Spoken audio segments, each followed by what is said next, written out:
Now, within hours of the attacks, New Zealand's Prime Minister promised changes to gun laws there. And there are still questions about how the alleged gunman was legally able to get 5 guns and 2 semi-automatic assault weapons. For more on this, we're joined now by Philip Alper. He's the founding director of gunpolicy.org, and he joins me from the Sydney School of Public Health. Thank you for joining us today, Philip. Thank you for having me. So first, why don't we just sort of lay the groundwork for our viewers? How easy is it to get a gun in New Zealand, Philip?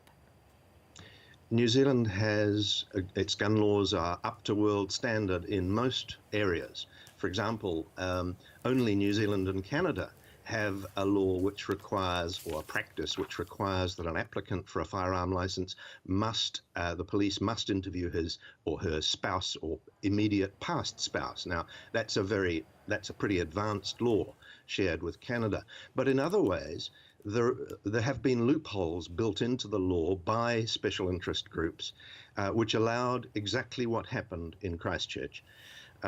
In Christchurch, if this man had tried to get his semi-automatic assault rifle lookalikes in his native country of Australia, he would have been denied because they've all been destroyed. They were destroyed in 1996, 97. But in New Zealand, they're quite easy to come by still. And 94% of firearms in New Zealand are not registered. They're not required to be on a register, so the police don't know where they are. So that sort of lax gun law is what assisted this killer to do what he did. And the question is, did he go to New Zealand and commit this crime in New Zealand because he couldn't get the guns in his home country? And that is certainly a question we imagine investigators and authorities will be asking. You mentioned loopholes that are sort of pushed by special interest groups there. Now, we know that, for example, the gun debate is something that has continued on in the United States as well, as they grapple with mass shootings, and the NRA is a powerful lobby organization there. Do you imagine that these special interest groups would be obstacles when the Prime Minister suggests that she wants to go ahead and change those gun laws following this attack? Oh, certainly. If she gives them enough time, they will delay anything she presents to Parliament, and they will make sure that everything is watered down. New Zealand has a pretty powerful gun lobby. People might be surprised by that, but this is the group that organised for New Zealand gun laws to be almost alone with the United States and with Canada in not having full registration of firearms right across the country. New Zealand and Canada and the States are alone amongst developed nations in having no registration of, in New Zealand's case, 94% of firearms. And I was reading also that in terms of one of the laws in New Zealand, it says that once a license has been issued, gun owners can buy as many weapons as they want. How problematic do you think that portion of the law might be when we're looking at an individual here who had multiple firearms? It allows and encourages multiple undocumented, unpoliced ownership of any number of firearms. A person with an entry-level firearm license can own any number of the most common guns, long guns, in New Zealand, and keep them in any home, sell them to anybody without any documentation required.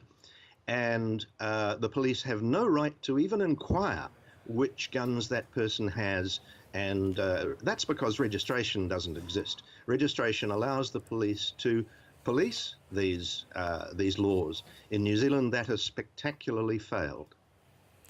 Now, in terms of changes that you seem to be suggesting, what do you think would make the current legislation that exists in New Zealand more effective as a preventive measure? Prime Minister Jacinda Ardern has just announced that she will ban semi-automatic weapons. Now, what she means by semi-automatic weapons, we're not sure. Long guns, shotguns, semi-automatic pistols, we don't know the scope of it yet, but clearly she has an intention of banning a large proportion of firearms, almost certainly the type of firearm that was used in this killing, which is the firearm of choice for mass shooters. And those are the firearms, the semi-automatic long guns, which were completely banned in Australia for almost everybody's use back in 1996. Since then, the risk of dying by gunshot in Australia has dropped by more than half and stayed there. And now, finally, I just wanted to ask you, looking forward now, you know, that announcement was made shortly after the attack by the Prime Minister. But how soon do you think this will really come into place? What are you looking for this week to happen? The Prime Minister and her cabinet have to work incredibly quickly. They have to do what John Howard did in 1996 in Australia. He took only 12 days to bring all 9 jurisdictions of Australia onto the same page, get them all to introduce universal firearm registration right across the country, and to buy back and destroy, to start with, 700,000 semi-automatic firearms. Australia has now destroyed 1 million firearms. That's about 30% of the stock of guns in Australia, and to do the same, for example, in the United States, you'd have to destroy 90 million firearms. So Australia has done it 2,000 kilometres across the Tasman. New Zealand has not done it, and yesterday they paid the price. So I guess what you're saying here is that it's not impossible, but it certainly would be a large task that they're laying out to do. She would have to move very quickly. Well, thank you so much for your thoughts and insights today, Philip. We appreciate it. You're welcome.